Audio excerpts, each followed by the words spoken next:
Welcome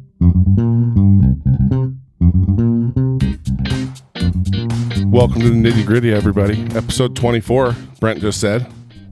We have a very special guest today. So we have Tandi Suitter, the owner of Wasatch Combat Sports. So what is Wasatch Sports? Wasatch Combat Sports is an MMA gym. So we focus on the Muay Thai kickboxing, boxing, jiu-jitsu, gi jiu-jitsu, no gi jiu-jitsu.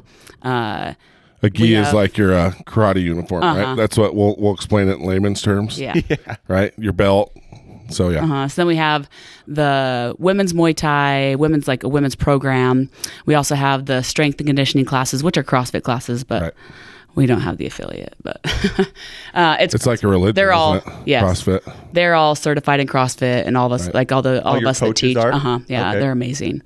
And then we have we also included Krav Maga just last year, just so we could have the combination of, the street self-defense plus the traditional boxing and the, competitive Muay Thai and all that. So, and then we also have the MMA that combines everything, the MMA classes, and we also have sparring classes. And so the majority of people that come in are the beginners that want to learn, that have always wanted to do it, But then we have a team that competes and all get together Monday, Wednesday, and Saturdays, and all spar and train together, and all the coaches get together and train. But it's cool because of the kids program. We have the kids jiu-jitsu and the kids Muay Thai program. Right. And so the parents will bring their kids in and see it, and they're like, I want to do that. That's why I've been sitting in the car lately, because I'm like, I'm about to get sucked in, and I don't want to do this. I know you want to do it. I'll die. I need to. If you go, I'll go. See? Listen, so I met Tandi. Let's see, it's probably been about 4 or 5 months ago. Mm-hmm. My son Dodger got my ADHD, fortunately. Okay, I'm starting to embrace it. There's some good things about it. But my counselor said that they're seeing test scores go up by 30% with kids that have ADHD if they do martial arts, like twice a week. Really? Because kids with ADHD need to do things that engage like their whole body. Everything's activated when you're doing it. Right. Their brains can shut off, and so he's fallen in love with jiu-jitsu. I wrestled. So of course jiu-jitsu was kind of like what I want him to push him into, but first name that came up without even hesitating was Tandi and your gym. And so that's awesome. That's really how I met Tandi, was taking Dodger, and then Brock's like, you need to meet Tandi and Blake. So if you see her, I'm like, which one is she? And he shows me the Facebook page, and the first thing I see is you kicking a bag. I'm like, oh my gosh. Anyway, Tandi, how tall are you? I'm going to say 5'5" and 3/4. Okay, so you're like 5'1". Yeah. No, just kidding. So Tandi is, compared to me, I'm right? 5'5.5". I wouldn't fight Tandi. Not a chance. Like, you should see her. How did you get into it? Like, how did you first start fighting? Should I go back to the beginning? Oh boy. Yeah. Well, yeah. It is a really. I know a little bit of it. It's a fun story, though. Yeah. Well, let's get into it. I think that'd be awesome. So, I was a personal trainer at 24 Hour Fitness, and like I remember, because I didn't go to college. I had my son when I was really young, and I remember just thinking, I was obsessed with fitness and wanted to have that confidence and, build muscle. And I mean, there was a time when I was like 18 that I went through like a really insecure, kind of an anorexia phase. And I remember thinking, I want to be strong. Like, I want to be strong. I want to be healthy. And what clicked that made you switch? Because I think a lot of people, especially girls in high school, kind of go through a similar stage to where like skinny is sexy to where strong is sexy. I went to a kickboxing class. It was a cardio kickboxing class. And I remember the instructor was ripped, but like beautiful, and had just beautiful muscle. And I'm like, I want that. That's what I want. Which is such an awesome message. Yeah. That's know, what you want your kids, what you want your girls to kind of strive to be, right? Exactly. So I started learning about the body, and I would massage my son. My son had severe cerebral palsy, and I would massage his muscles and say and name all the muscles as I'm rubbing through his body so that I can memorize anatomy. And that's how I started, getting into being able to take the tests and memorizing the body that way. Anyway, so I got my NASM, did it all on my own. What is NASM? NASM is the National Academy of Sports Medicine certificate for personal training. Okay. So, and then started Andrew. There's like so many. Oh my gosh. Swear. So I started. He's still learning. Just kidding. I started 24 Hour Fitness, and then one of my close friends there, her name was Melanie Edwards Kohler back then, but she's like, hey, she would go and hang out with people up in Salt Lake and go to the bars and stuff. And she went and jumped into they put the huge gloves on you and they have you go fight in a ring, like up at the bars and stuff. Right. So she jumps in and fought some girl. She was, she was wild as can be. And one of these guys came up to her. They're like, hey, we think that you have a lot of talent. You could actually do this. You should come and learn. We'll teach you this thing called Muay Thai. And so she comes back to the gym. She's like, oh my gosh, I've got these guys who are going to teach me how to do some fighting called Muay Thai. You got to come with me. And I'm like, okay. Like before that, I was doing Taibo kickboxing. Right. You know the Taibo, Billy Blanks, right? Yes, the videos. In my basement, in the dark, and I'm sitting there punching the air, and I'm feeling awesome and amazing. And I had like so much energy, and I felt so tough, and I'm like, I want to really know how to fight and defend myself. And so when she told me that, I'm like, hell yeah. I'm going. So I went with her, and it was the best workout I'd ever had. And I felt so empowered, and I just barely even just learned how to punch correctly and like trying to learn how to kick. How cool is that? Have you ever done a kickboxing class, Andrew? No. I did one for like 2 weeks.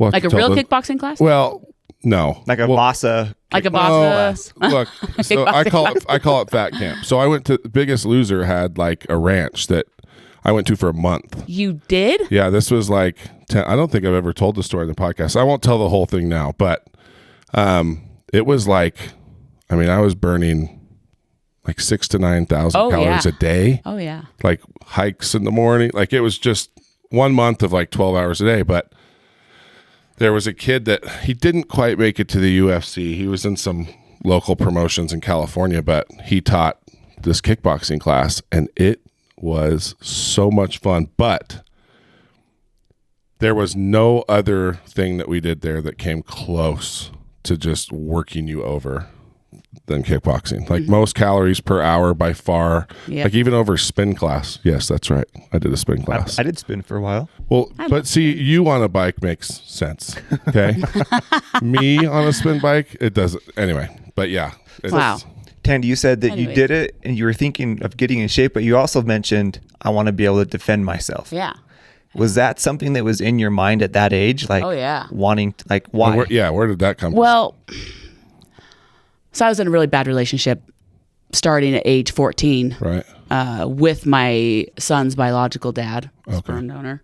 Yeah. Sorry. And it just kind of like, I mean, very abusive, mentally, physically, just in every way abusive. And when you're young and you're literally, that's the age where you're starting to learn how to have confidence and learn how to stand up for yourself. And if you don't learn it and you're just getting smashed down between the age of 14 to 18, you have a long ways to go to build your confidence up. I mean, your insecurities are way down and extremely vulnerable. And so at the age, so I actually started working out at age, because I had married the guy at 16. I got pregnant when I was 15. Oh, you married him at 16? I married him at 16. Okay. That was a mistake.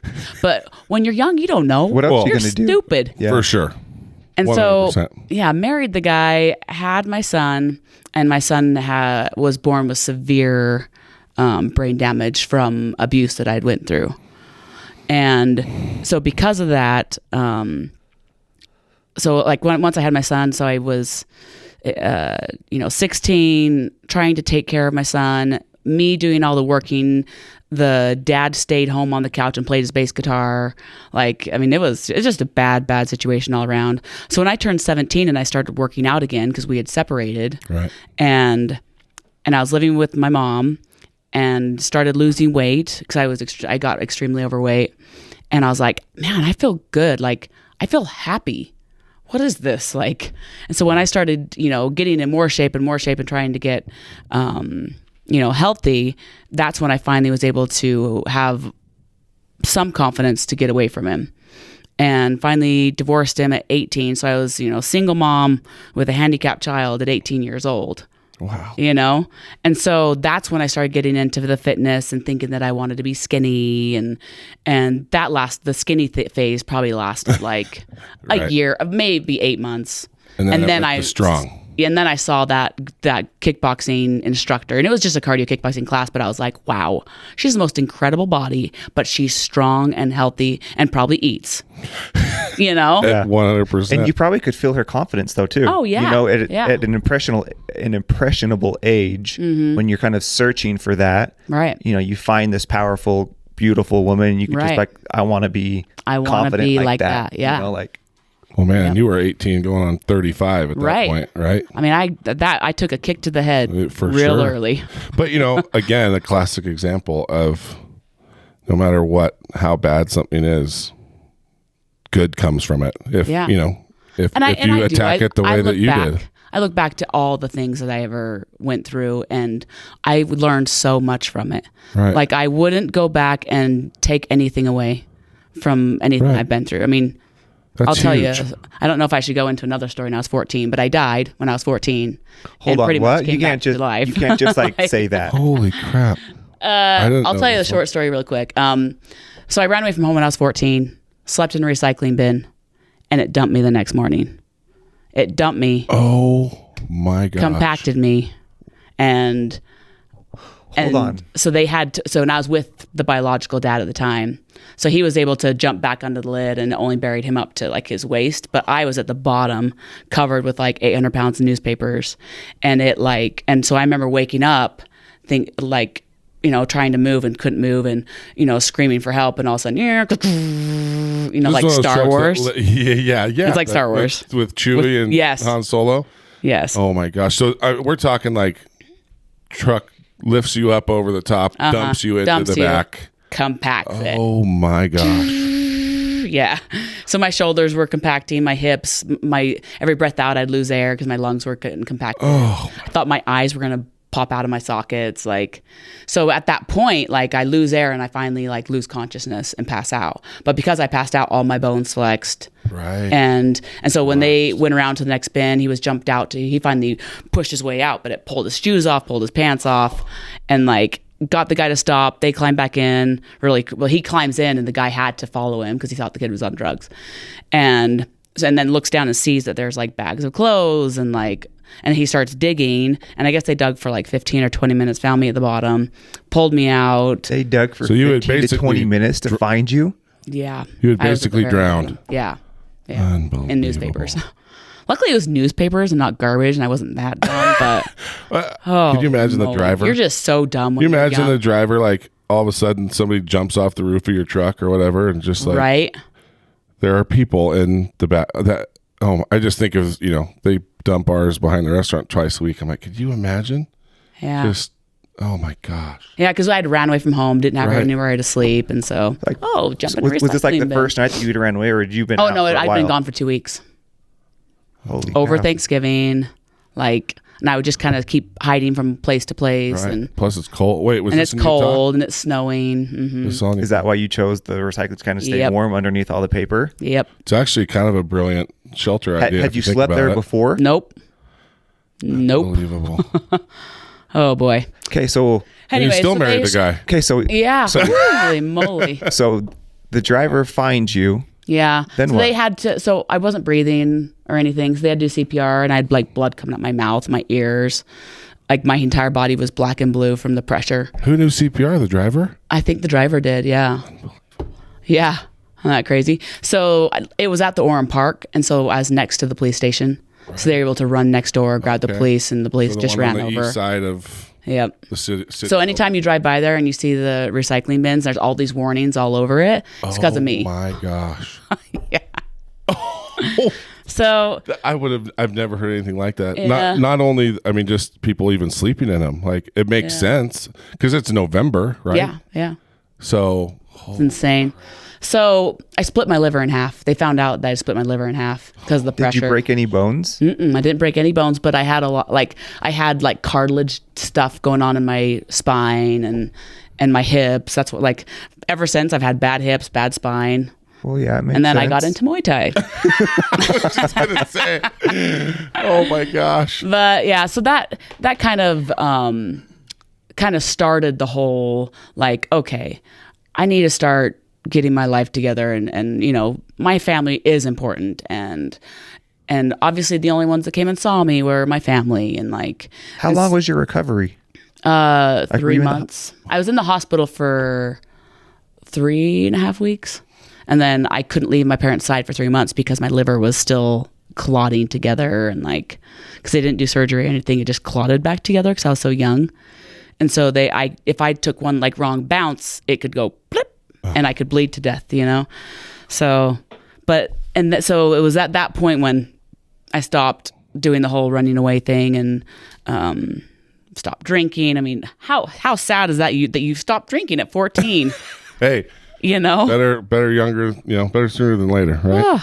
I mean, that's insane. Everybody has their journey, right? Yeah. 100%. So it's things like that. It's the challenges that you go through in life that kind of bring you back to reality and help you learn from it. And so then, I mean, I learned, but I didn't fully learn. And I got pregnant when I was 15. Right. But it was my son that truly saved me. I mean, was that kind of the tipping point, yes, if you will? Yeah, that was definitely the tipping point because I couldn't give him up for adoption because there's no one else in the world that could love him like I could love him, and just the energy that he had around him just makes you want to be a better person, I mean, I was his voice as soon as he was born. Oh, absolutely. I felt it when I was pregnant with him.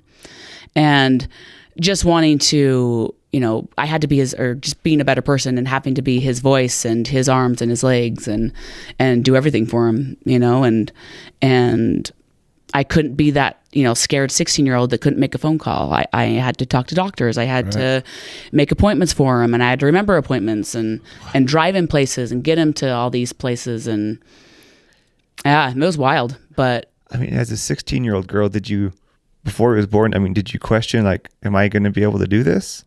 Did you know that you were going to do it? The weird thing is when you're 16, you think you can do anything. That's true. Yeah. You're right. Well, and so that's almost like a saving grace. Because now, having kids, I was terrified going into having my girls because I'd never had a baby that I'd have to say no to and to teach discipline and, teach them how to be strong women. And, I was way more scared with them than I was my son. And yeah, so I think just having him so young, I just had to kind of learn as I went with him. So obviously this strong will comes from even the running away at 14 says, oh my God, I'm a strong-willed, think I know everything. Yes. Just pits and vinegar, right? Well, and I think we should say here that I found out after we met that one of our previous guests, Rena, is your sister, right? Yep. Perk Energy. And so there's kind of a common denominator with both of you. It just kind of feels like more suffering than most people have to go through. But I think that's what makes you guys so special. It's sometimes I wonder if God just puts some people here that I know that they can still take care of people and be there for people and handle all of this. Yeah. There are 7 kids in my family. Right. Rena, so it was my brother Weston is the oldest, and then Rena, and then our brother William, and then me. So I was the middle child, and then I had 2 younger sisters and you a dang baby middle brother. Kids, man. Yeah, they're always the problems. Naughty. Oh man. Man, I was naughty. It terrifies me. My little Ava right now has that strong-willed attitude, and when I say no, it literally sets her off, and she's 11 months old. I am like in so much trouble. But I think this day and age, it's not a bad thing. Like you want them to have some of that, and so I want her to embrace her strength, right? And something that I wasn't able to learn, when I was little is when you have drive and you have focus and you want to do something, help your kids do it. Right. Like don't hold them back. Just, I wish that I would have had the opportunities we grew up really poor and so my parents didn't have the money to put me into the sports and things that I wanted to do. And if my girls want to do that, I am going to help every way I can. Sports is such a big deal. We've talked about that a few times in here. I think it's so important for kids and development. I mean, something. Maybe it doesn't have to be sports. I mean, even piano lessons. Oh, yeah. Something that they're passionate. Just something that they love. And that's the thing. Like, I'll never push Dodger. Sometimes as a parent, so I played hockey my whole life. I would love to see him play hockey, but I want him to play what he wants to play. I totally could see my girls not wanting to do Muay Thai because I do Muay Thai, and they're going to want to dance or something. You're going to be Barbie doll. I danced when I was little. Right. But my mom was a dancer, and my mom taught dance, and so I just kind of did it because that's what she was teaching. So you're saying my kids are going to end up vegetarians? Right. That scares the hell out of me, Andy. That would scare me too. I'm just kidding. That would really scare me. But yeah. Was there anyone around that 18, 19 who kind of became like, I don't know, was it a family member? Was it siblings? It's kind of like a mentor, someone who you kind of leaned on a little bit for strength, or at that time, did you really kind of lean on yourself? My sister Rena, like we were really close around that age and stuff is, in the very, very beginning, her and my brothers were definitely part of the influencers. Right.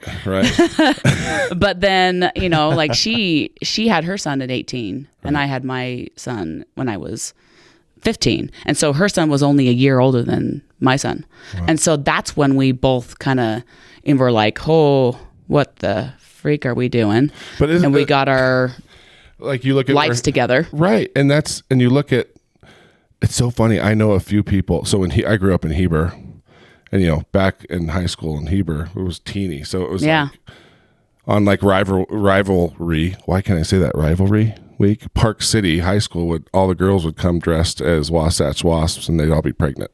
Yeah. Because we had a lot of that, like starting in 7th, 8th grade. But what's fascinating is you look at Rena's oldest son, right? Like, I bet you think the world is ending when you're, I bet most people treated you like, what are you doing? You're 14 years old. But looking back now, it's like, man, you handled it. Yep. Right? And I think that's fascinating. There's a lot that don't, though, which is the sad part. It's true. I mean, it either is going to change you or it's going to just destroy, No, there's no in between. No. Right? No. You're either going to pass the baby off to someone else and your life's going to go down fast because of it, or you're going to get your shit together. Right. Sorry. No. Sorry on here. Listen, we keep it real in here. Well, I can't go too real. Then I get in real trouble at home. But Brent can beep us. But okay, so we start. So 18. Yeah. That's when you started taking the classes. Is that when you divorced? Yeah. So I divorced him at 18. I worked at Sundance for a few years, and then worked at 24 Hour Fitness, and then got into the kickboxing with my best friend Melanie, and trained for like a year. And then I had guys that I was training with said, hey, we're all going to go do this competition out in Florida. You got to do it with us. Because I was like, I just do it for fun. Right. I don't want to fight. I don't want to fight. Had you ever even thought about fighting? Oh, no. Until I started learning how to spar and stuff, I'm like, I bet I would be really good. Right. And you think that you're like confident going into your first fight. Well, I know I was. Yeah. And I was like, I'll totally destroy her. Because I watched the girl fight in this competition because she was the champion from the past 2 years. So her record. Your first fight was against the. Oh, yeah. Wait, so what year was this? This was for the MMA part of it. 2001. So, I mean, UFC 1 was what, 96? Oh, yeah. Right? Yeah. So, I mean, this is well before the wave. Oh, yeah. Of, so MMA finding being fights popular. was really hard. So this was the Ikf Kickboxing Tournament in Florida. And so I fought the girl that was the champion. So she was 7-0. Her record was 7-0. And they put me with her as my first fight. And they gave her another girl before me to fight, kind of to get, like to warm her up. If I would have had one fight before my fight with her, I think I could have beat her. But so I went into the fight thinking, I'm just going to block all of her punches, and then she's going to get tired. That's not how it works. So I go out my first round, and she literally runs me to the corner like she did every single person. And I was like, I won't do that. Oh, no. My gosh. I ran to the corner with my hands up. I blocked everything, yes. But then I get back to my corner after the first round, and my coach is like swearing and yelling at me, I didn't come all the way out here to watch you get your ass kicked. And I'm like, okay. So second round goes out, and I start throwing punches and clenching up with her and just throwing her on the ground. But I'm so tired already just from the adrenaline. And I like pumped myself up before the fight, and I'm listening to hard music, and I'm like, yeah, like getting myself all excited. Wrong thing to do. I learned that after my first fight. I learned a lot of things after my first fight. But then third round came out. So I won the second round for sure. And then the third round, she came out stronger and threw a lot of punches, and two of the judges gave it to her. So they gave the fight to her. And I remember, like, she came over to me. She's like, that's the hardest fight I've ever had. And I was like, well, that's my first fight.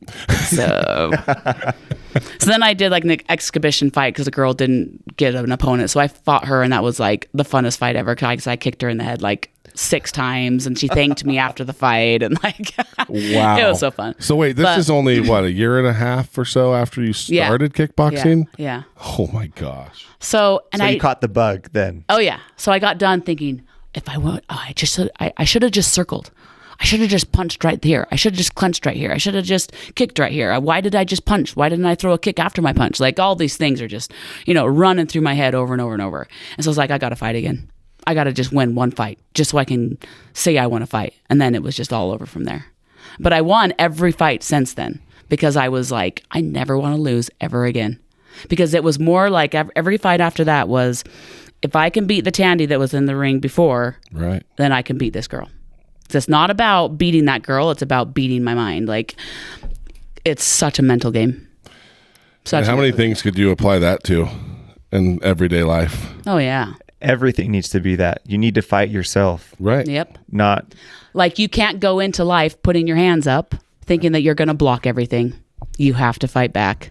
You're going to get kicked. You're going to get knocked Yep. down. Well, and then you're going to lose some rounds. And you learn a lot when you get knocked down, right? I mean, that's You're the gonna thing. take It's the some next shots. fight, that you're, okay, well, I can't put myself in this position. You've got to give them 4 shots back to every 1 shot of theirs, So you got to play offense. You can't just play defense. You're never going to win life just playing defense all the time. Exactly. So when we do women's self-defense seminars, we're doing one November 6th actually at my gym with 2 other MMA girls. One girl's Caitlin Neal. She does like... Oh, I love Caitlin. Yeah. Katniss. Yes, Katniss. Yeah. So me and her and another girl, Tracy Morris, she's another MMA fighter, are all doing a women's self-defense seminar November 6th at my gym for free. That is so well...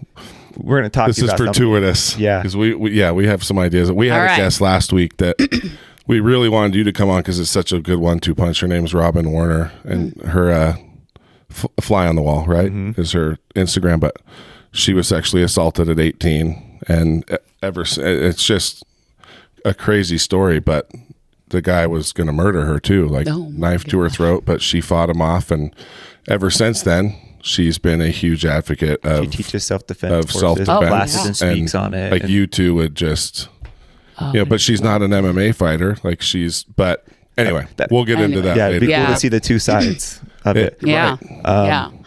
Because with the self-defense, it's not like I'm not going to teach them how to punch and and kick someone in the leg. It's really about defending yourself, how your posture, how you're carrying yourself. Like, don't go into situations being the vulnerable, timid person. You have to, go in and stare someone in the eyes, give them dirty looks, let them know that they're there. Don't walk down a dark alley. Don't put yourself a lot about in that last week. Bad situations. Yeah. Anyways, so what would you say is the biggest misconception and maybe even you had it when you got into it, but what's the biggest misconception around MMA, and then women in MMA? Women are the best fights, by the way. If I see like a couple of girl fights on the UFC cards, I'm buying them. Yeah. They're the best fights. Yeah. Sorry, ADD. But yeah.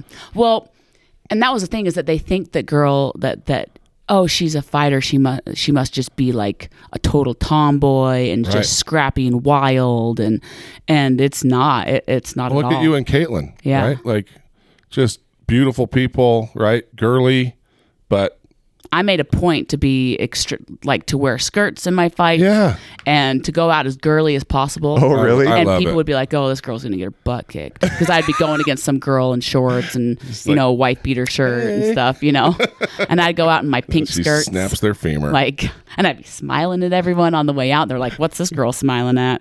I'm like, "Just wait." I'd be smiling at my opponent in the ring, and I always have this huge smile on my face. Oh my gosh. But, we got to find some of these videos and watch these fights. It's so fun. Did you have something that was like, all right, it's game time? So the example I use, a friend of mine, James Lawrence, Iron Cowboy, I don't know if you know James, he talked about like whenever he put his glasses on, it was like the flip switched and you knew it was like time to go. Yeah. Like for me playing basketball, like whenever I would warm up, I wouldn't tie my shoes, but like as soon as I laced them up and I tied them, it's game time. Like, did you have something like that? Like when you were walking into a ring, that was like, the walkout, once I did for sure. this, I'm on. The music. The music. Walkout, so I had a song. Okay. What's your song? It's Enya. Shut your Your song mouth. is Enya? My song is The River Sings by Enya. Oh my gosh. Imagine that. We're So adding that pink, to the Insta story. We have to. Right. Put that in the a background. pink skirt, walking out to Enya with a big smile. Yep. I walked out to Enya. The River Sings. That's really funny. Really fast. How did you come up with that?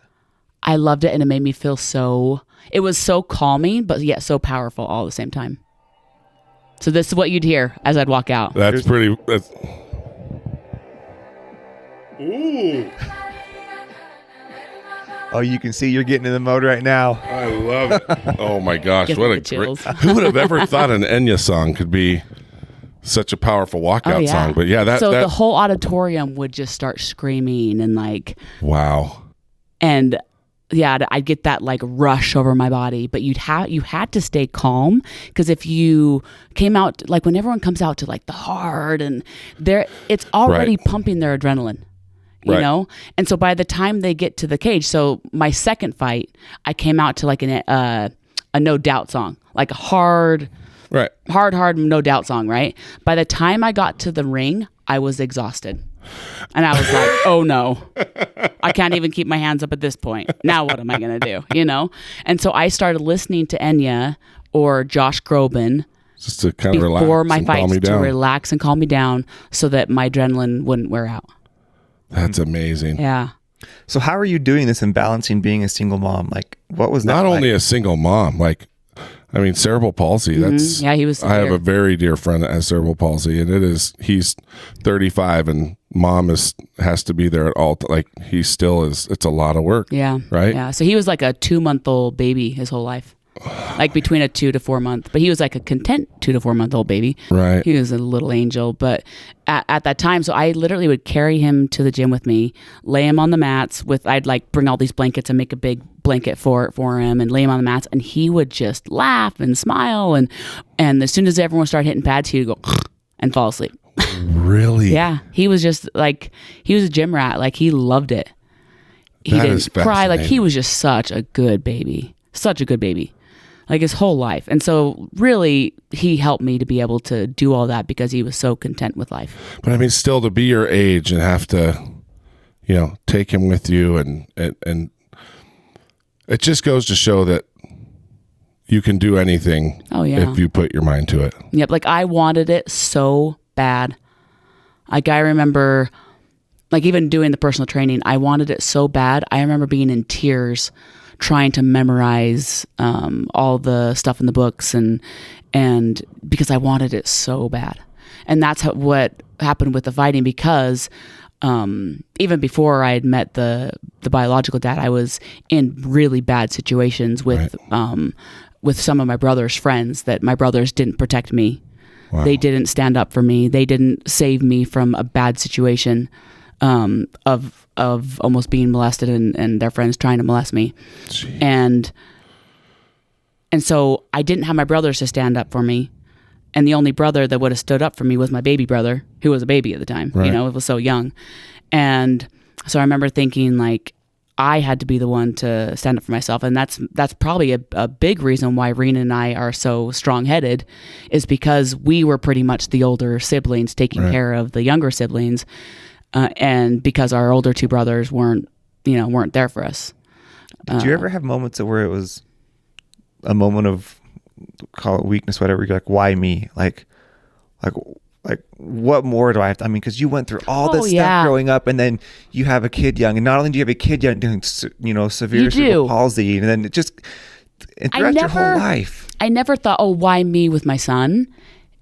Because I was always, it's a weird, like, you love your kids so much that I was like so grateful and just madly in love with him that it was more like, I just keep helping me have strength. Just keep helping me have strength so I can keep going. And I think that's what kept me going with my son. Day by day. Mm-hmm. Yep. Is that what we just kind of focused on, getting through that day? It was more, why my son? Okay. Why does he have to go through this? If I could take this, I would. If I could take his hip surgeries away from him and give it to me, I would do it. His back surgeries, his stomach surgeries, his, like, all the seizures, his fevers, like, and all the hospital stays, and him not being able to handle food. We lived in the hospital for 2 years straight. I literally had a sleep key for their sleep room that they'd given me because I was there for 3 weeks on, 2 weeks off, 3 weeks on, 2 weeks off for like 2 years, until he had a spine surgery, and somehow it fixed his stomach problem. But it was more, why does he have to go through this? And I never felt like, why do I have to go through it? I felt like, okay, this is a lesson I'm supposed to learn from this. I'm supposed to learn from this. And that all just kind of comes through going through. Yeah, I was going to say, that's where your mess ups at 14 start turning into blessings, because you were so much mentally older than, you actually were. So to be able to recognize at 17, 18, 19 years old that I've got to spin this for good. How's this going to help me? What can I learn from this? Like, how many 18-year-olds are saying like, hey, there's something that's good's going to come out of this. I just know it. No, 18-year-olds are just like, my life sucks. Woe is me. Wah, wah, wah. Yep. And it should put it into perspective that how much we can handle if we have the right attitude, right? Yes. And there's some kids also, like Rena's son, that he is one amazing kid that went through a lot, but he learned from a lot of things and learned from just watching like my siblings and stuff. Right. And my older brothers go through horrible things. Like, we lost my older brother to suicide and drugs because of the drugs. Right. And our oldest brother, I know he won't ever listen to anything like this, but like lives in Florida, is not doing well. He's 45 and, keeps ending up in the wrong places and just not doing good. And so he watched everyone go through that. And so he made the decision to, I'm going to be strong. I'm going to be good. I'm going to, he went on a mission to Africa, is in the military. Just one strong-headed kid, because he was able to learn before all the mistakes. Right. And there's not that many people out there that can do that. Most of the time, it's obviously choices, but most of the time you can get away with, or you don't get away with being naturally strong like that. You have to learn from mistakes and going through challenges and things that happen to you because of mistakes that you make, For sure. Because I chose to go and run away from home, I had to learn the hard way. Right. But look, hindsight, that decision also led you to your passion in a sense. Yeah. Like, all these bad things that happened ended up leading you to your life, right? Yep. Ammon, and I don't think we've said that. Ammon was your son, right? Yes, my son Ammon. And so it's kind of fascinating how, I can't imagine how dark that must feel in the moment. Like, the world is literally the world is like in the recycle truck, right? Yeah, like it's like a picture book. It was like a picture book going with my life flashing before my eyes.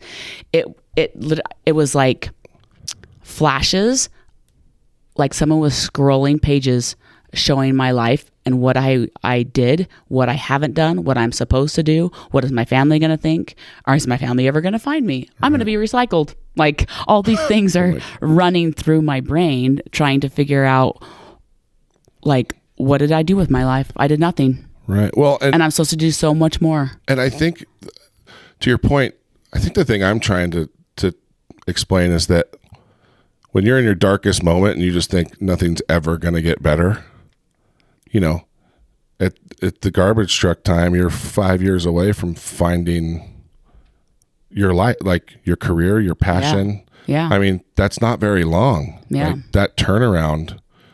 I mean, it really, goes to show that even a year of having. Well, I guess you're right. Yeah. So it's just goes to show no matter how bad things are. I mean, I don't think there are many people that can really stack up what they're going through against what you were going through at that time. I mean, you died, right? Handicapped son at a really young age, and just a couple short years later, died, handicapped son, divorce, abuse, all before the age of 18. But by 19, you're fighting in Florida, having a ball. Yeah, right? So I was 20. So between the ages of 8, so I started Muay Thai when I was 20. Between the ages of 18 to 20 was when I started learning about the body and trying to lose weight and trying to find fitness and. But it all led you to that. And I think that's the amazing thing is how quick we can overcome stuff if we have the right attitude. Right. And realize like there will be there's light at the end of the tunnel. Yeah. Right. That's and I wish I could explain that to more people that, especially at this time now where kids are getting so hard on themselves and think that, because of all of the social media and stuff and with kids having to, look cool with their friends and social post media more and who's cooler than the other person. Do they have enough followers and just so much that's going in with social media. It breaks my heart and it's sad that that's why I think there's so much more suicide now, because a lot more mental health issues. I have to say something though, that I think something that stands out with your story, because everything should be for our gain, right? That you've talked about. Right. And it's led you to this path. I think too often though, we sit back and think that we're just going to be like a passenger on this trip. Mm-hmm. Like you can't sit back and be a passive participant in your life. Nothing will ever get better. But like, but like even finding your stuff, like, and it's really small things. I think that's the number one thing now is like when I want to do something, it's like, well, I want it to be big. Why am I going to go to the gym for the first time? If I want to be a professional fighter, it's like, I'm never going to get there, but just, you got to go, you got to throw your first punch. You have to go the first time, and you have to take these steps and you have to be an active participant, because it's not going to just magically lead you to good. Right. So when you're in these bad situations, if you are feeling overwhelmed, despair, how am I going to get out of this? Right. It literally is like one step at a time. Yep. And once you get out of it, you can look back and we can have this awesome journey and this amazing story to tell. Yep. But when you're in it, it is one step at a time. Absolutely. And I think that's the biggest thing that people have to realize, that if you're in something now, if you're going through something, you have to trust that it's going to lead to something good, but you have to put in all of the effort possible to keep taking steps. Because as soon as you stop moving, you're going backwards. Yep. So I kind of have this, my husband would say this too. When something gets in my mind, I'm like crazy obsessed about things. And I can't stop thinking about it. Hyper focus. Oh my gosh. Like that's where the ADD comes in. That's a huge part of it. I have such serious ADD that like, that's why do you Oh yeah. Diagnosed with ADD? Really? Yeah, 5 out of 9 people in my family. Yeah, it's hereditary. Or 6, yeah. 6 out of 9 people in my family all have ADD. That's why there's an instant bond everyone's between supposed us. to be, yeah. Everyone's supposed to be medicated, and I mean it's serious. So so that's why with the Muay Thai, I became obsessed with it because I was just crazy about it. Before the Muay Thai was a personal trainer. I wanted to be a personal trainer so bad. And I was terrible in school. Right. Just terrible. Most are. It's just not the way the schooling system is not. It's not made for people like us. I wasn't excited and passionate about it, and so the Muay Thai, I got crazy obsessed with it. And then after the Muay Thai, I'm still crazy about it. But and then it became the fighting, and then it became like the weight cuts and trying to be extremely lean and stuff for the weight cuts. I'm so glad I was a heavyweight when I wrestled in high school. I'm in the back of the bus with everyone's wearing their sweat, their vinyl suits, and I'm just like, you guys want some of my Twinkie? It's horrible. Yeah. So when I stopped fighting, it was when I met Blake. So I actually had another marriage. I met a guy like 9 years after, but that I'm not going to go too deep into that. Third time's a charm. I'm sure people know him, so I'm not going to badmouth anyone on here. Yeah. So anyways, divorced him 4 years later. Okay. And met Blake. And I think that's when, and so I had neck surgery. I fused my neck and I didn't have the time that I had then to do the training and do the fighting and yet still have a relationship. Right. And so I was like, I am happy. Like, I'm happy with my family and I want to have a baby. And it was actually a few years, like 3 years after I'd met Blake is when I lost Ammon to pneumonia. Oh. And that was when he was almost 18. Okay. So that's when I felt like my life just went. Right. And there was like 2 months there was 2 weeks straight where you were married to Blake when Ammon passed away. Yeah. Okay. So Blake was Ammon's dad. Okay. And so I remember just wanting to lay in bed and not get out. Like I was like, well, now what? Now what do I do? I have no idea what I want to do. I have nothing that gets me up in the morning. I had Blake but it's different. Like when all of a sudden you lose what you do every day, meds, diaper changing, schedule, ordering all the supplies and formula and getting home at 5:30 because the bather is going to be there at 5:45 to start bathing him and putting him to bed. And, like routine for years and years and years. And his wheelchair appointments and, physical appointment, all the stuff. And then all of a sudden just burp, a cut. And isn't it crazy? All of the stuff that you had gone through your life. And at that point, that was when it was like, oh my gosh, now what? Now what? After all of the stuff you had gone through, you hadn't really got to that point. Yeah. You were just always like focused day by day. I'm going. I think that he was my drive. Like he was my drive to constantly be bettering myself, constantly be improving in my skills and teaching classes and he was my drive. And then when I lost him, it was like, meh. I think that says so much. Sorry to cut you off, but so much about your character.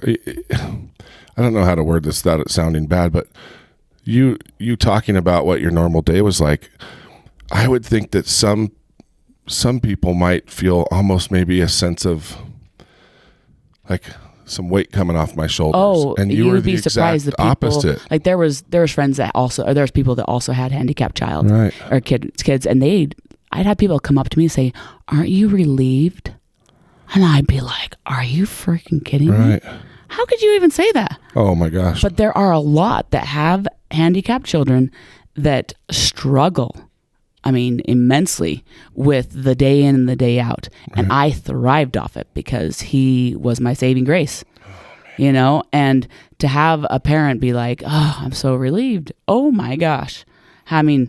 I felt like my life was just done. See, and that's Andrew, your point. It's really interesting. Like what you just said, to look at your history before that, like what you had gone through already. It's like, God, you'd think at that point, like, I'll get through it. I'm fine. But that one, it almost seems like that one was your hardest one. Oh yeah, absolutely. Everyone has that. Trial. Yeah, it was my husband that, I'm gonna get all emotional, That's but okay. It was my husband that literally came to me and he's like, "You have to get out of bed," and I was like, "You jerk! How dare you? How dare you tell me to get out of bed? I want to be in bed for the rest of my life." Right. And he made me get up. He made me get out of bed. He made me continue. And I honestly think the Ammon chose to go at that time because I was finally in a good place and finally you had someone you could rely on. Yeah. Someone that would actually watch out for you. Yeah. For the first time in your life. Because I felt like Ammon silently did that and silently kept me going and kept me motivated. And you could tell. I never got to meet Ammon, but you see pictures, and that kid is just pure sunshine. Oh yeah, pure sunshine. I mean, you could just see it in a picture. Yeah. All day. And the only time he wasn't was when he was sick and he didn't cry. He would just grind his teeth. Wow. And so that's how I know, is like, there's something seriously wrong. He's grinding his teeth, but he didn't cry. He cried like the first 5 years. And then after that, just stopped crying. And he would get like stressed and stuff, but he just... It's tough like his mama. Yeah, he's just one tough kid, man.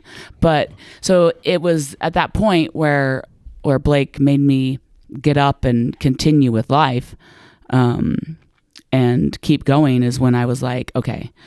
So I didn't know what to do. I wasn't going and teaching at the gym because that biggest part was teaching the kids, and I just couldn't do it because Ammon was there every single day for the kids' classes, and they would all come in and be like, Ammon, and tap his hands and all try to make him smile and stuff. And so going back to teach the kids was so hard for me, so hard. And so I didn't go back to teach for 8 weeks. Wow. It was about 8 weeks, and I didn't go back to teaching the kids for like 10 or 12 weeks. If I remember right. Had you started your gym at this point? No. That's what I wanted to. So at that point, I was going through my house doing literally de-junking and cleaning my entire house. Right. Every single room, every single drawer. After Ammon passed away? After Ammon passed away. Okay. It was like this weird, bleh, I needed to get rid of everything. Except I couldn't go into Ammon's room. Yeah. It was like so hard. At one point, I finally got in there, donated everything to Tiny Tots, the handicap home in Orem. I donated everything to him: his wheelchair, his bed, just everything. And so, anyways, it was about 7 months later is when the owners that had come in and bought out the pit elevated, they're called Excel, comes in and they said, hey, and they had just like revamped the whole thing, bought all new equipment. And they're like, hey, we're getting a divorce, so we're shutting you guys down. And we're like, what? Wow. And so at that point, a lot of people kind of went separate ways, and I was like, well, where's all my classes going to go? And I went to Blake. I'm like, I can do this. We could do it. We could open a gym. So this was only like 5 years ago, right? Yeah. What does Blake do? Because the pit was open when I was the pit was still open. Yeah, for 3.5 years after ago. I opened Bam Bams. Yeah. Yep. Wow. So Ammon had been passed away for about 8 months, and then I was like, we're gonna open it. So within a 2-week period, I was able to get a business license, do all the stuff, and find a building and move in all within 2 weeks. Wow. 2 weeks. We had actually just moved to Lehigh 3 weeks before. We weren't even unpacked in my house, and we had moved the entire gym over into a building. It was insane. What is Blake? Was Blake working with you? Yeah, so he does. Job? Yeah, he does loans or mortgages and loans, and so he was doing that on the side. Like he literally supported us. Did he work with like Flagship? Those guys? Didn't those guys own the pit? Wait, is that what they're called? Yeah, so Flagship Will. Flagship, yeah, right. Flagship, was it Flagship or VA? They did VA loans. It was Flagship and Financial. Flagship, yeah. Yep. So he had VA home loans and Flagship. Right. But no, he didn't work with them. He worked with a guy that used to work with them. Okay. Anyway, so he kind of did it on his own on the side. But but that's what he's done on the side. Wow. And literally supported us so that we didn't take anything from the gym. Like, we still like hardly take anything, you know? So you had never opened a business. So you had your classes, you were working. I had never been a business owner. And they decided to shut it down, which I was kind of bummed about because I got it was to sad. see. It's funny. I don't remember. That's where I met Caitlin and Court and all these guys. It's so weird that we never met. But how cool is that? I mean, why did you have the confidence to do that? Yeah, that's what I was basically going to ask. You started a business in 2 weeks where people with formal education and all the training and money behind them might take them who knows how long. So I was trying to get a business loan, and they made me write up an entire business plan from front to back, and it was rough. Oh man. Right. But I think the confidence came by taking care of Ammon all of his life. Okay. Ordering all of his supplies, keeping up on top of that, appointments for, or doing hiring for caregiving, having to do all the paperwork for the government to get, help from the government for Ammon and being on and for him being on Medicaid, and just all that's got to be a lot harder than the business thing. And starting that at age 16, I kind of learned how to be a voice and how to I think that's probably the number one hurdle for most people. But it's still been people have no idea what goes into it. Oh, no idea. But you can do it. Yeah. Right. I think that first step of but that's the attitude. And we all are. But I think that most people get stopped where what you did in 2 weeks is where most people see the biggest wall, right? Yeah. Like, okay, you were kind of forced into it because the gym's shutting down. You're like, what am I going to do? Yeah. I got to stay in this. So you just kind of created your own path. You just built your own, where most people would be like, they would never think to, let's write up a business plan, go get a loan, and open a gym. And I actually never got the loan. I had a very dear, close friend, actually, I can't say who, but that loaned us the money to be able to get everything. That's awesome. And we were able to pay them back, we paid them completely back in, I think it was 9 months. Wow. How has the business evolved from when you started it? Like, did you start with just a handful of classes and it's grown? Has it always been in the same building down where off of 800 so North? we were across the freeway in a little tiny 3,000 square foot building. Oh, okay. Wow. And it was so insanely packed. People were parking across the street in the neighborhoods and walking across the street with their kids to get there. I mean, bags everywhere. It was insane. How did that feel? You open the doors and you start seeing this support. It felt amazing. Yeah. Wow. It was awesome. We had a lot of support. And I mean, there's people are still kind of go and do their things. I mean, it's cool to see that all the people that were at the pit, that were all a team, have slowly branched off, right, and have done their own things, all over Utah, right, and which I think is really cool. I think so too. Look at the confidence that came out of that place. Yep. Oh well, that place was getting pretty well known in UFC. People, some big fighters would come and train here because of the elevation and who was there. But yeah, you're right. I mean, Ramsey has his gym up north, yep, Ramsey's right? got Court his. he just fought the other Court night. goes to all the gyms. Yeah, I see Court. I've seen Court 3 times at your gym.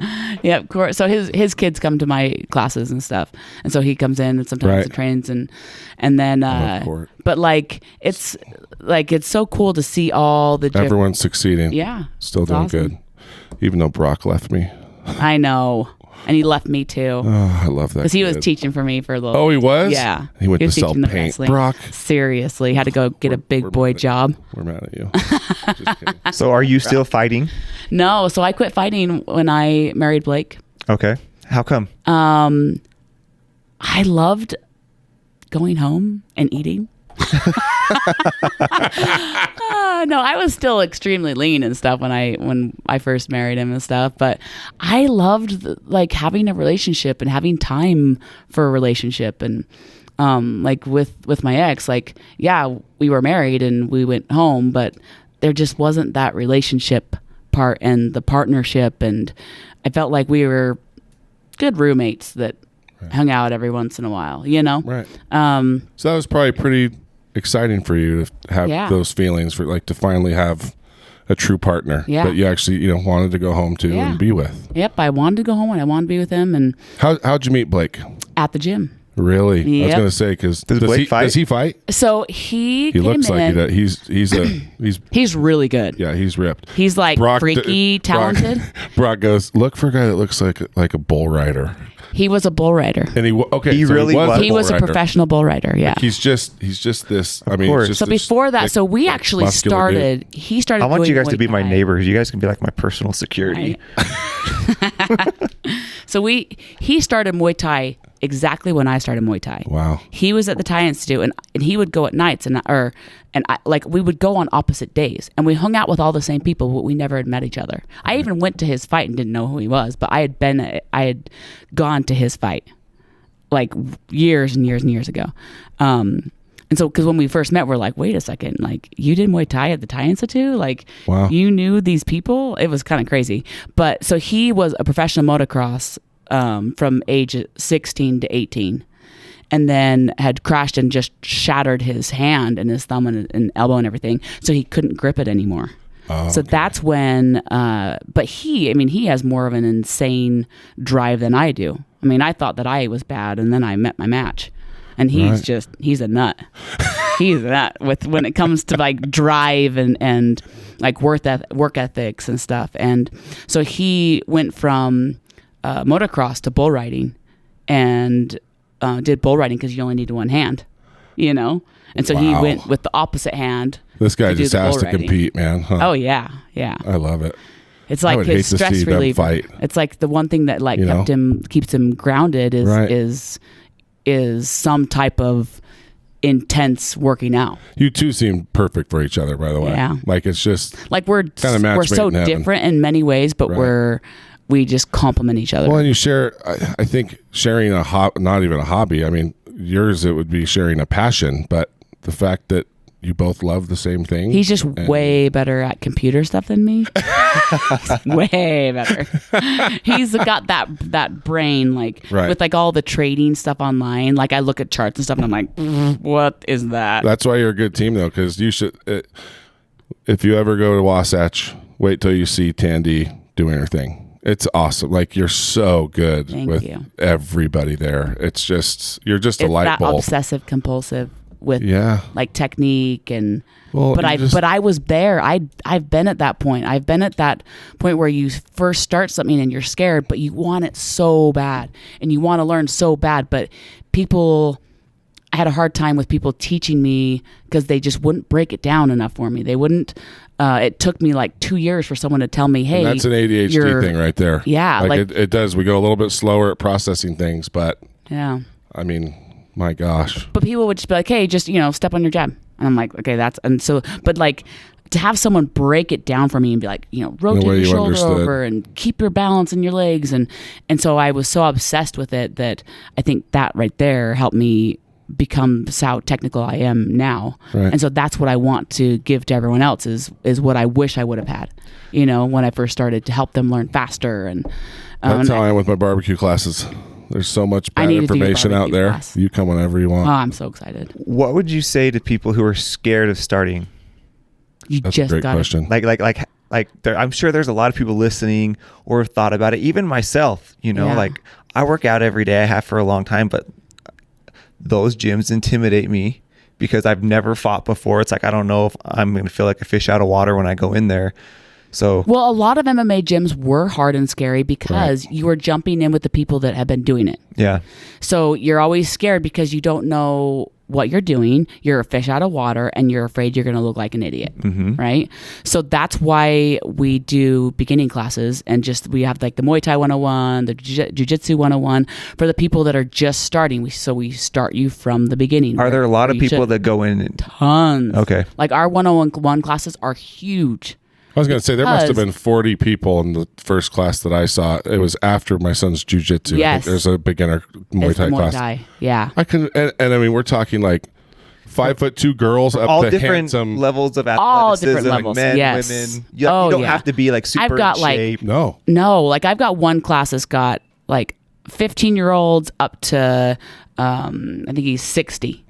Wow. Yeah. So like, there's so many different ranges. You've got people that have been doing it for years. You got people that are just starting like that day. The biggest thing is you have to go in with no ego and just think no one's looking at you and just try it. And just listen to the coach and focus on yourself. Don't focus on anyone else around you. Right. Because everyone starts going like this. Oh, somebody's looking at me. It's like nobody's looking at you. Am I doing this right? Yeah, am I doing this right? Everyone else is thinking the same thing. Everyone else is trying to learn it because it's not a natural thing. I mean, especially you go into a fight, you want to, like, the natural thing is stick your chin up, stick your chest up, puff yourself up like a peacock, you know, trying to make yourself a huge target. Right. Which is making yourself a huge target.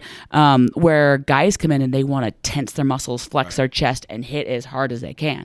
And they don't realize that they're like losing all their power. They're swinging their punches the wrong way. They're going to get caught over here. Like, and so you have to be like, okay, slow it down. You know, so go slow and smooth. And I have to tell everyone, slow is smooth, smooth is fast. But always start slow. Just like everything else you have to do in life. If you try to rush into it, you're going to be missing steps. Except slow is smooth, smooth is fast. I stole that from Shooter. That's so good. I was going to say, I've heard that before. Shooter, yeah, the sniper movie. I love that movie. It's a great movie. Yep. What a story. So what's your favorite thing to teach? Muay Thai. Muay Absolutely. Is there a certain age group or skill level that's your favorite? Because it sure seems like, you know, you're so busy. But the couple times I've seen you with like Dodgers Muay Thai class, the kids, man, you sure look like you're having fun. So the 8 to 12-year-olds, for some reason, they pick it up so easy. It's incredible.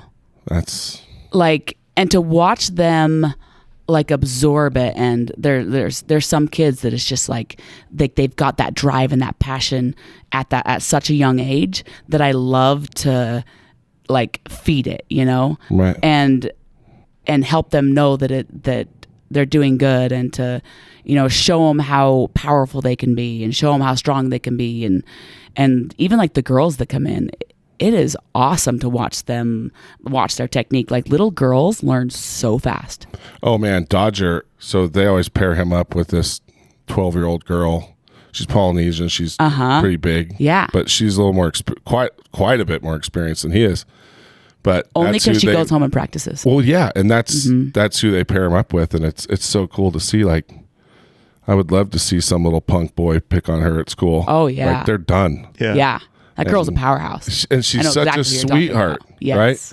And like, you know, she'll throw Dodger in a chokehold and he'll tap out and she'll just be like, good job. You know, she's all encouraging. Yeah, so that's one thing we focus on, is really focusing on the respect for their teammates, and having them all helping each other, and working on the control of their punches, and yes, we start getting them into the sparring, but right now I'm not letting them do any headshots. Right. They're still learning how to protect their head and stuff, but we keep them safe. But to watch their skills, like, it's incredible. That's fun. It's that's fun really for a parent too. Like, if you've ever thought about getting your kid into something like this, it was fun, because the first couple months I was there every time watching, but then I'd get busy. And so there was a gap where I didn't come to watch them for like a month. I come back, and that was only 8 classes of the jiu-jitsu, I guess, is what he missed. I couldn't believe how much better he was in just a month. Kids learn so fast. It was amazing. Is there anything that you're not doing yet, that any future plans or different classes or some stuff you're working on with the gym? Next year, I couldn't do this year because of the twins. Like, my life is insane right now. Right. But next year I want to do the kids competitions. It's called the Youth Development League. Oh, wow. So they're all over the U.S. right now. This guy, Crew Patrick Rivera, he is in charge of the Youth Development League and the Muay Thai team that travels to Thailand and stuff. Wow. So he's in charge of all that. And he was one of my mentors that I had met out in California. At my main mentor, Kieran Fitzgibbons, he coaches a lot of MMA fighters in the UFC and Glory and Lion Fights. I mean, just all over. He's just an incredible coach. But he was the one that gave me the confidence to open the gym. Is I went to a seminar of his, and I mean, he's just has such open doors and open arms to everyone, and is such an incredible coach. And I think that's where I was like, I could do this, you know, with the gym. But anyway, so I met Crew Patrick out there. They call him Crew as coach, right? And so he said that I could run the one for Utah and have a big, huge kids competition here. So they're judged on their technique, they're judged on their ring control and the combos that they throw, and like them keeping their hands up and staying active. They're not judged on if they can go out and just beat punch some kid as hard as they can. And there's no headshots, but they can punch in like the shoulders and stuff, and they have to have good technique. So it's a really good way for the kids to learn the competition side of it and to learn all the skills without and I love taking that. damage. Because every other sport that kids play, there is you practice and then you compete, right? Mm-hmm. And so I think with martial arts, it is important to have an non-intimidating, easy way to get into the competition side of it. Yeah, because that's important. That's what makes them more passionate about it is the competing. Well, I mean, that's what it did for you. Yeah, that first loss was like, okay, oh boy, how do I get better? I got to get better. Exactly. And I think the other thing, do you ever, being a woman in this game, right? Because you've been in it. It's obviously it's becoming much more mainstream, right? Like UFC, like there's at least one or two. Like what my women's class is huge. But see, I think you being the founder of the gym, like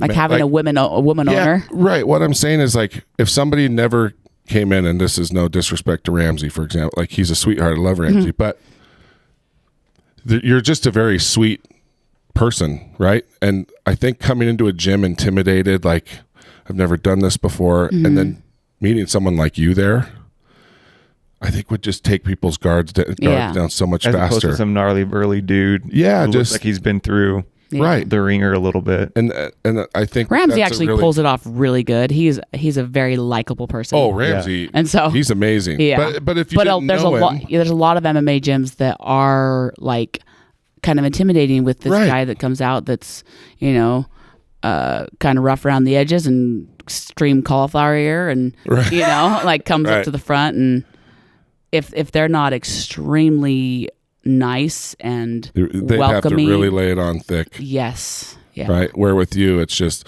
I'll never forget the first day. And I still have to, Right. Well, right. And your gym just matches you, I guess is what I'm trying to say. You know what I mean? It is have you been there before, Andrew? You really ought to come. You walk in and you're just like, this, I imagine something totally different. Yep. Right. It's just, it literally brings down the guard and to where you don't have to feel so intimidated and you want to do it and you don't feel so scared. And you're going to have to be in another place soon. Yeah. That place isn't going to hold you. I know. Do a class. That's crazy. I'll do a class. Let's go do a class. It's so fun. You're going to get addicted. Seriously? You get done with the workout and you're like, oh my gosh, that was so much fun. Holy cow, I just worked out so hard. Yeah. Well, and that's the trick, right? Like that's my next big goal is I've got to freaking lose this weight. But with the ADD thing, like I have to enjoy what I'm doing or I won't stick with it. Exactly. And so that's why watching Dodger, I'm just like, man, just watching the Muay Thai guys spar, like Big Handsome, Handsome, played football at BYU. He's a good friend of mine. It was fun to see him in there. And, he's sparring with guys Brent size. And Handsome's 6'5", 320. Yeah, he's like Blake's favorite person to spar with. Yeah, and he's a, Tongan kid. Yeah. But, man, just seeing him go with a much smaller guy and he tones it down and is respectful. And it's just, I don't know. It's so, there is something for everybody. Exactly. There. And so I don't get paid by this place, by the way. I pay full price. So just in case you think I'm overplugging this place, but it is a special spot. And so, and I think it's special because of you. And I think that you have that even the teachers, like they all just match you. Yeah. Yeah. And I think that is a really, really admirable thing. And if there's anyone that comes in with like an ego, like they either check their ego or you'll check it or we let them go. Yeah. I mean, there was one person that we let go because there was a lot of ego and a lot of negative talk about other members. And so, it's a lot of negative talk. And so we stopped it. Yeah. So that'd be a tough thing to.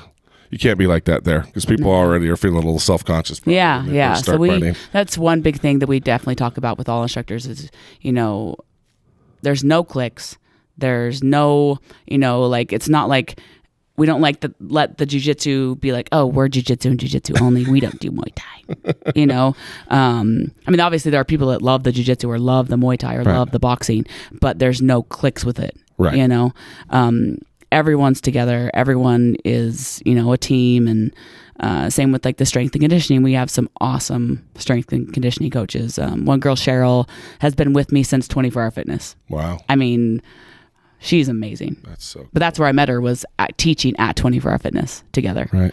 And we just she followed me to the pit, or she followed me to LA Boxing and then to the pit. Right. And then through the pit to to where we're at now. But that's cool. Yeah. Well, Tandi, thanks for coming on. Seriously. Thank you. We need to have you on again, because I'm sure there's a lot more, but what an inspiring story. Oh, there's a lot Thanks more. for sharing it And with hopefully us. there's more. We can figure out a way to put you and Robin together. Yeah, I have fun, fire stories and baby stories. But there's a lot of girls like that deal with with infertility that I could talk about, and Well, we'll have to have you back on. But yeah, we've got some ideas. We'll release a little. What do we want to call it? A little promotion. Maybe later this week. We're going to talk to Tandi about it. But we've got some cool ideas. Get some women learning how to beat up bad guys.